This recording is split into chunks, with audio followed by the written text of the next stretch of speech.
Hello and welcome to the video. This one is about this little thing here. This is the UZ65. It's a kind of tiny whoop 1S style thing.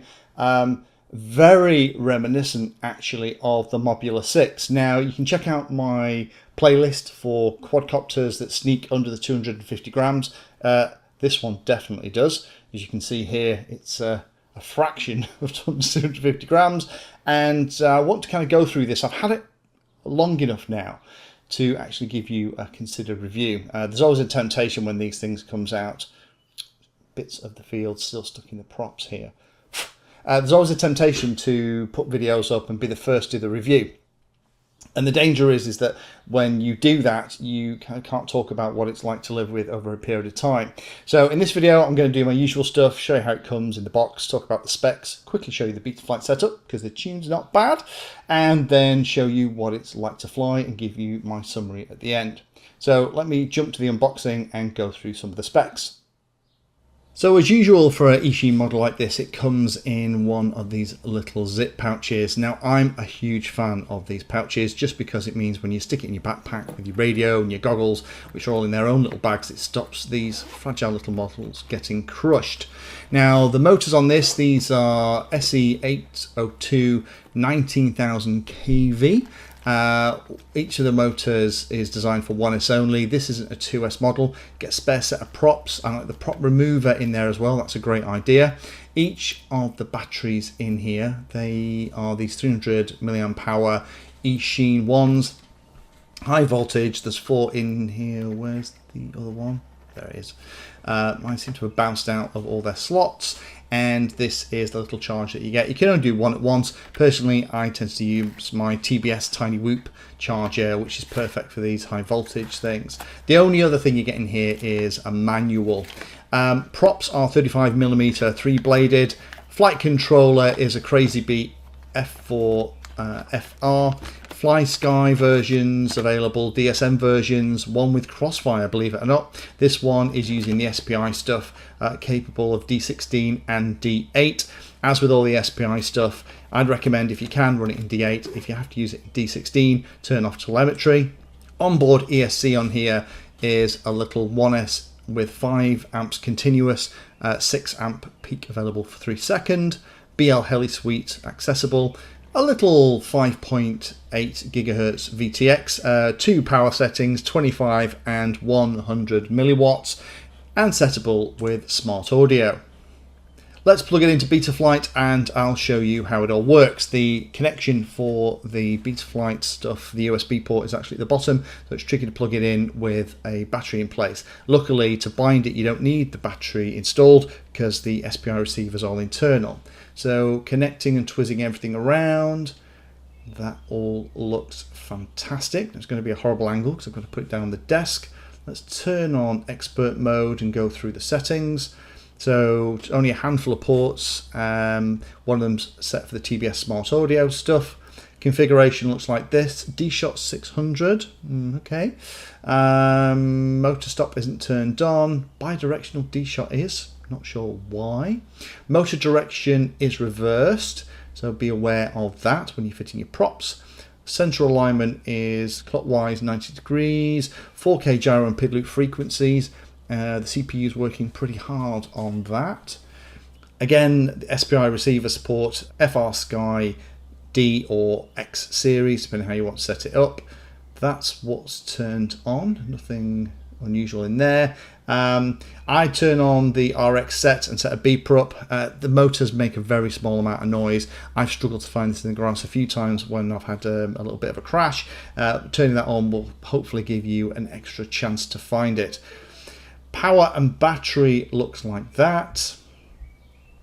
Failsafe is set to drop out the box, which is really, really good. PID tuning. Running on profile 1, rate profile 1. The video I'm about to show you is all on the default settings. I haven't done anything with the setup of the model, so I'll give you a good idea of how well Eachine have set this up. Eachine in the past have been occasionally a little bit lapse in letting things out the factory before it was really tuned very well. This isn't bad at all. Receiver, nothing particularly exciting in here. I need to bind mine, so let me just go into the CLI, put my radio into bind, and then once we're ready, just type in bind RX, if I can type it, and the red light on the top of it will start blinking slowly when it's bound, come out of the binding on the radio, power cycle everything, and then the receiver is all working. Don't forget, if you do upgrade your FR Sky radio to 2.1 of the firmware for ACCST, it will not bind to things like this, so be aware of that. I've got a video on that, I'll put a link down below. By default, there's not a lot set in the modes tab.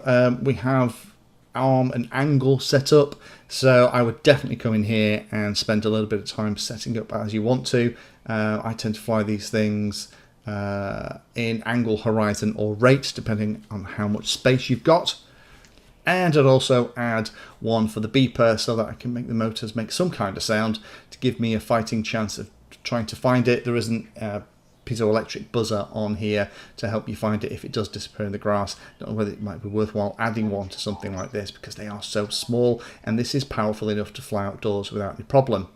Inside the on-screen display, I just moved a few things around just so it kind of suits how I like it set. I'm going to put the throttle in the top right hand corner so you can see how much throttle I have as I'm flying about. And with all that saved, then just make sure the video transmitter, I do like this latest version of Betaflight. You can see in the top it's running 4.1.1. We'll confirm that in the CLI in a second.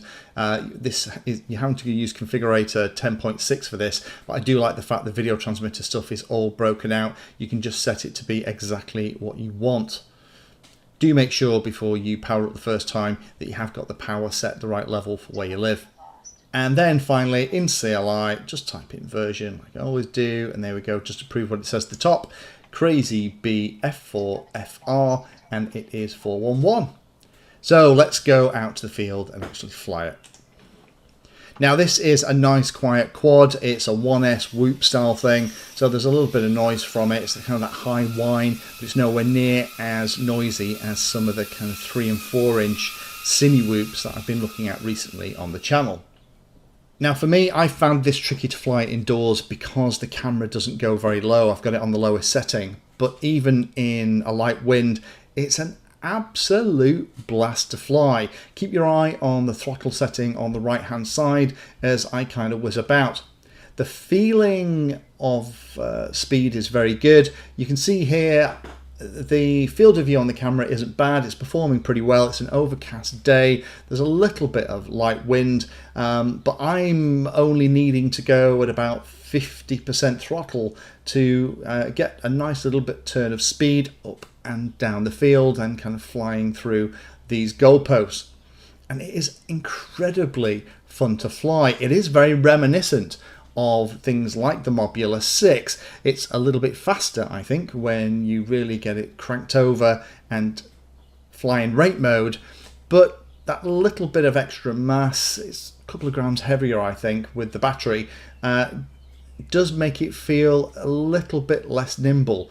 But for hooting around a field, it's absolutely fantastic. You will only get a couple of minutes of flight time for each of the batteries, so it's great that you get 4 in the box, but for something like this I would definitely treat yourself to another couple of batteries just to make sure that you don't go to the field, have a fantastically fun 10 minutes before you have to traipse back. Now there was one hiccup I had on one of my flights that actually disconnected the antenna at the top for the VTX stuff. I was a bit worried about that, put the VTX back on, and it has behaved well ever since. But with all of the flying I've been doing on it, with the bouncing, the crashing, and everything else, this has performed very well. So what do I like about it? Well, there is an awful lot to like about this. It has the bigger props. These are 35mm as opposed to the 31s that are on the Mobula 6. It is incredibly fun to fly, really, really quick in straight line speed, even for 1S. I enjoy flying it out of doors, mainly because at the moment, the way the camera is set up has to be on kind of that kind of angle. The camera unfortunately can't go any lower, so flying it around gently indoors and calming down everything and kind of, you know, reducing the throw on your throttle for kind of a gentle indoor flyer. Although you can do that in Betaflight, unfortunately, because it can't go much lower than that, this always feels like it has to be cranked over so you can see where you're going. The tune is quite good out the box as well. I don't think it's that bad. I think it's pretty good. Maybe the rates go up a fraction for me, but I'm sure there's going to be lots of people who will start to play with this, put things like EMU flight on it, change the ESC timings and firmware and stuff, and there'll be a whole community, I guess, that will start to playing with this like they have done with the Mobula 6. Only a couple of things.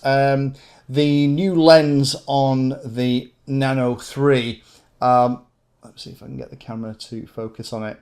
It's better in that it's slightly recessed, so it's harder to give it a really good knock and make a mess of it, but the field of view feels like it's slightly narrower. But the size of this, I'm not too worried about that, but I'd like a slightly wider field of view if I'm kind of aiming to fly through a gap so I can line up better.